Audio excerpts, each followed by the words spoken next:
incredibly cold. Hopefully by the time you're watching this, I'll actually have a decent heating system down here. That'd be nice. Die of hypothermia.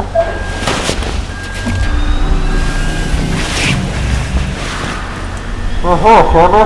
Put these straps are in the bin right there. Make sure to get the red one, right? Because the green one reads. 10-4.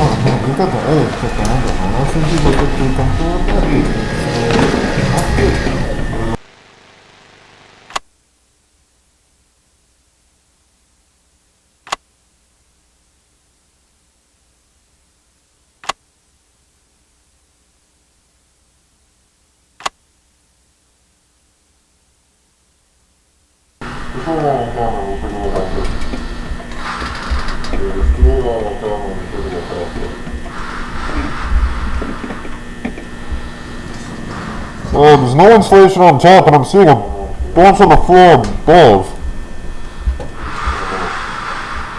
There's ventilation as well. You see that? You see the vents? Yeah, it goes around the back to the right. Some of it's insulated, I think. I don't know. I'm not a vent guy. I don't know. Oh, it looks no rust, I think. Huh. More than one floor, and I use that term loosely. We then attempted to cut power to the nearest fluorescent light fixture, a standard troffer. However, we were unable to isolate the power source, and the conduit remained live, despite the absence of any visible external power supply. The source of electrical current remains unknown at this time. Using an insulated toolkit, we carefully isolated the light fixture from its electrical conduit, extracted the troffer from the ceiling, and transported it back inside, back to standard for analysis. And a 0.5 meter sample of conduit was also taken, with all exposed wiring safely secured afterwards in the ceiling. So the ceiling tile extracted measures 1.27 meters by 1.14 meters, which is certainly not standard, but it's composed primarily of mineral fiber. It seems normal in composition, has a fissured texture with mild tegular edges. So just after initial analysis, the composition of the tile estimated is around 60% mineral wool, which is fibers of amorphous silicate, usually derived from I think it's basalt or slag. Around 20% expanded perlite, which is primarily of silicon dioxide and aluminium oxide, and the rest is a undefined mixture of silicate material, some starch, latex polymers, and some organic fibers derived from plant materials, recycled cellulose, really. But the light troffer housing is made of galvanized steel coated with a thin layer of zinc. Inside, the fluorescent bulbs are non-standard in proportion, most closely resembling T12 bulbs. So the 4 bulbs measure 1.2 meters in length with a diameter of 38.1 millimeters. We're extrapolating here at 51, but that all the end waves and the rest contain the following components. Phosphor coating, the calcium halophosphate for converting ultraviolet light to visible light. Mercury vapor in a small quantity, which facilitates the ultraviolet light emission. Argon gas, and again, this is all standard for these fluorescent bulbs. But that's an inert gas that assists with regulating the current and really starting the bulbs. And they are connected via a G13 base, which is a standard 2-pin base with 13 millimeter spacing for electrical connection. So the wiring connected to the fixture is PVC insulated copper, which appears standard again. The prismatic diffuser over the bulbs is made of polymethyl methacrylate, which is again commonly used for its light diffusion properties. I mean, it's what we have in the building here, very standard. But we also inspected the ballast, which is of the electromagnetic type. There's some variation in how they're being manufactured now. This one contains a laminated steel core and copper windings designed to operate at 60 hertz. So the ballast emits a prominent 120 hertz hum.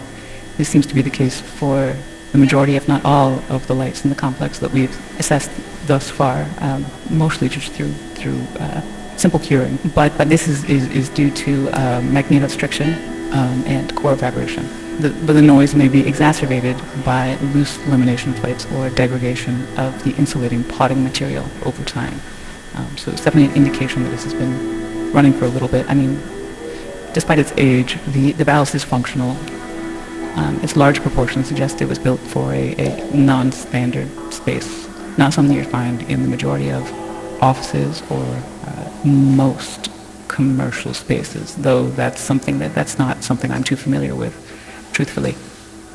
Now, we did find, so material compositions all seem expected, or we didn't know what to expect here. They seem, everything we've looked at so far, again, this is rudimentary early testing, but everything seems pretty congruent with what you might expect from one of the troffer lights you could pull out of the ceiling in this building right here. So nothing too strange, but that maybe makes things even stranger, because we look at these lights and let me see.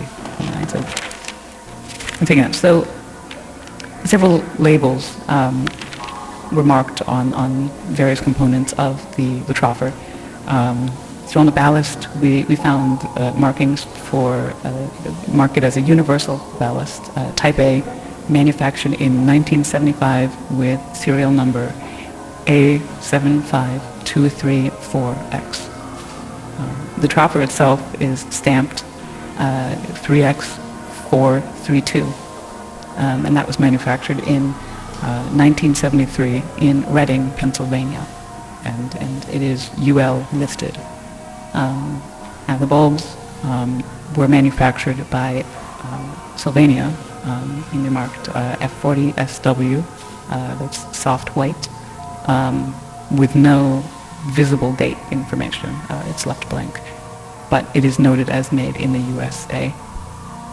So, I mean, though outdated in design, the fixture appears fully functional. The stable operation of all light fixtures in the subdivision points to a continuous, potentially autonomous power source, which still remains unidentified. We're doing what we can.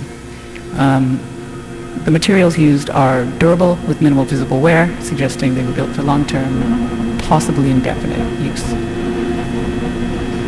So this concludes the initial findings. Further investigation is necessary to determine the source of power standards.